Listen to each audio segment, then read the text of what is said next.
Welcome into this breakdown of the Sweet 16 South Regional Semifinal number 2 between the number 2 Marquette Golden Eagles and the number 11 NC State Wolfpack, the Cinderella of the tournament. Before I get into the breakdown, make sure to subscribe to our channel if you like this content. Give us a thumbs up, comment who you like in this matchup or who you like in all the Sweet 16 matchups. But let's dive into this breakdown. And as we look at this game will take place in American Airlines Center in Dallas, Texas. And so we've got the number 2 seed Marquette taking on the number 11 seed NC State.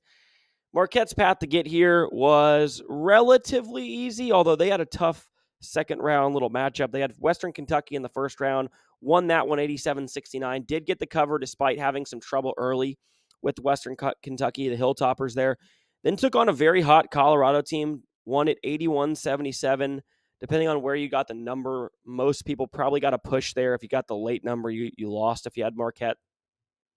But NC State, on the other hand, they covered their first matchup with an outright victory as an underdog against Texas Tech. We saw some professional money on the Red Raiders in that spot, kind of fading the peak of the market of NC State.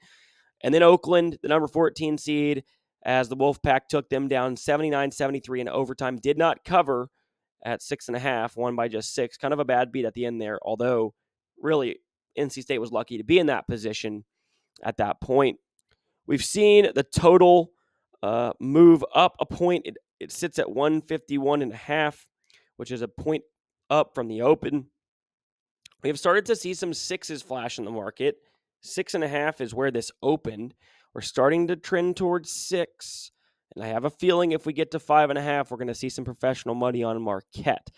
Let's look at this breakdown, though. So we have NC State, right? They win 5 games in 5 days to get into the NCAA tournament. That included a semifinal win over Virginia, a game in which they trailed by 5. Virginia was shooting 2 intentional foul free throws, then getting the ball with under a minute and a half to go.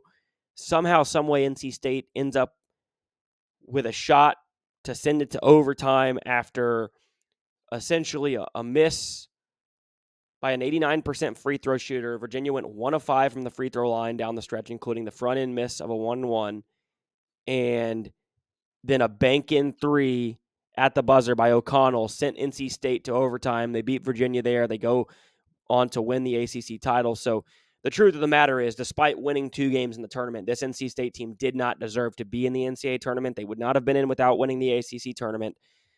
People don't like that because they're the darling of the tournament, but that's the truth of the matter. And 2 games isn't going to sway my opinion or most professional bettors' opinions on this team. Kevin Keats, the head coach for NC State, was on the hot seat going into the ACC tournament. He gets an extension for winning the ACC tournament, which kudos to him. That's hard to do, but tournaments can have a lot of variance in them, and it doesn't tell the whole story. And he's not had a lot of success at NC State. I thought that was a very interesting extension there. Regardless, it's interesting to see how this tournament plays out. And a lot of times it can be a crapshoot, right? Like you have NC State who wins 5 games in 5 days, and they go on and go to the Sweet 16. You have a New Mexico team who did something similar in the Mountain West, won 4 games in 4 days to get into the tournament, would not have made the tournament otherwise. They lay a stinker in the first round against Clemson. So hard to predict some of these teams and how they're going to perform in that tournament setting after, surviving and advancing for a full week prior. But looking at NC State, right, I want to talk a little bit about the Oakland matchup first. They're really lucky to win that game, and it's part of the reason why I kind of like Marquette in this spot. Oakland basically decided to double DJ Burns the entirety of the game, and so that basically left shooters wide open for NC State, especially in the second half and overtime.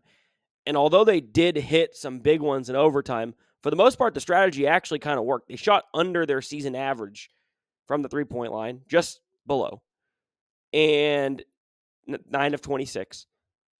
And Oakland had the ball with a chance to win the game with 17 seconds to go. It was tied.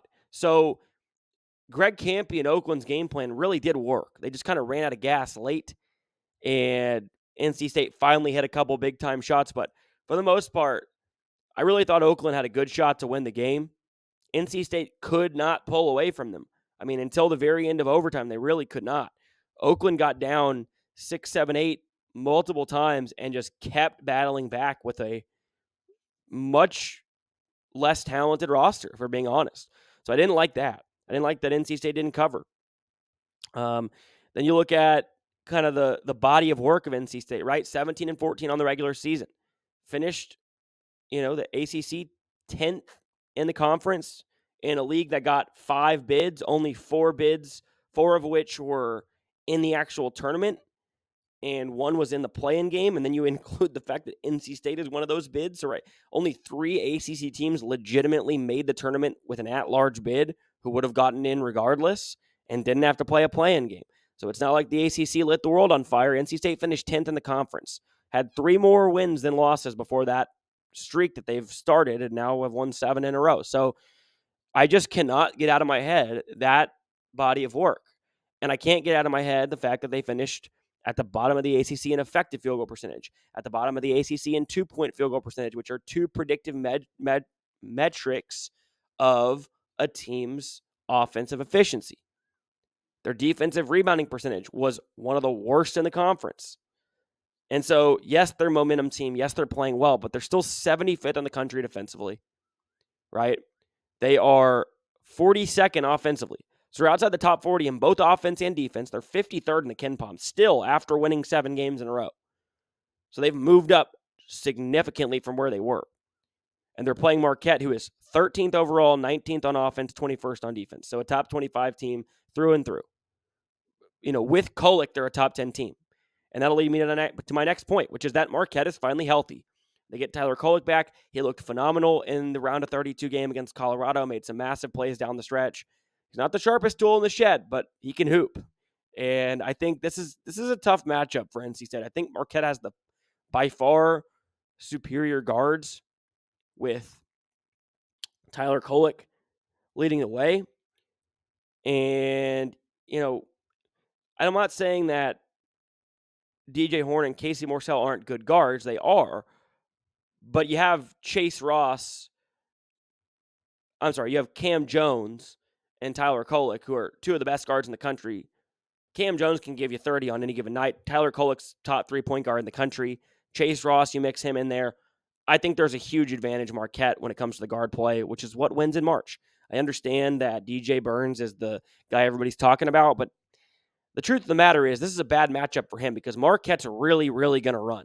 And despite the fact that Tech plays a little bit more up-tempo, they did not make him run. And a lot of the teams they've played recently have not tried to push it in transition as much. That's not going to be the case here. Marquette is going to run. Wouldn't be surprised to see some of the old vintage Shaka Smart pressure.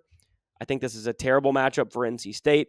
And then you have the fact that Marquette got over the hump of winning in the Sweet 16, getting to the Sweet 16, lost in the round of 32 last year, got over that hump this year. You could see the emotion on Shaka's face after the game. Tyler Kolek talked about it. They're going to come out loose in this game. They're not going to come out like they did, like they have against Michigan State last year with a bunch of pressure on them. They don't have pressure anymore. They got over the hump. They won the game they needed to win. They now play in the Sweet 16. They're going to play this game loose. I truly believe that. And then you look at the fact that we have a 4-day break here. 4 days for the better team to prep for the worst team.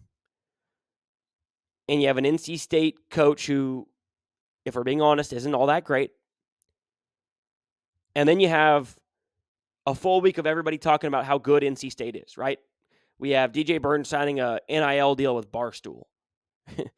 It's not the most focused time for NC State, right? They've got a lot of things going on. There's a lot of media blitzes about how, they're the Cinderella of the tournament. But again, I go back to numbers. I go back to season-long metrics. The season-long metrics say if this gets to 5.5, that's got to be a play. That would be a huge overreaction to this momentum of NC State. 6 is close. I make this 7.3, if I'm being honest. So the way I would look to bet this is I would look to Marquette or pass. I would not touch NC State in this spot. I would strongly consider Marquette in the first half minus 3.5. It's at minus 105. I would actually wait because if we see a 5.5 flash, I would actually rather take 5.5 in the game than 3.5 in the first half. But at 6, I like 3.5 in the first half minus 105 a little bit better because Marquette's done a good job in the first half. I think they're going to have a good game plan. But I do think Burns is going to get worn down over the course of the game. So if you can get 5.5, I think that's a play. If you can get 3 in the first half, I think that's a play. Maybe split it between the two. I think Marquette's going to win this game. I think they're going to lead at halftime. I think they're going to win the game by double digits. I think this is where NC State comes back to their season-long average. I think they've heard too many good things about themselves this week. I think Marquette's going to come out loose, and I think they're going to jump on them early and not let up. The pace is going to bother NC State. NC State's not a great offensive team. They're not a great shooting team. Marquette can put up a big number on NC State's defense. They're not even a top 50 defense in the country. They're 75th in defensive efficiency despite the 7-game win streak. Give me Marquette in this spot. I like the Golden Eagles to advance. Not sure they can get past Houston. If they do, but weirder things have happened. Give me the Golden Eagles in this one. Hope you guys enjoyed this breakdown. Check out my other videos of all the games, all the Sweet 16 breakdowns on this channel. If you like this video, give it a thumbs up. Subscribe to our channel. Thanks for watching and enjoy the Sweet 16.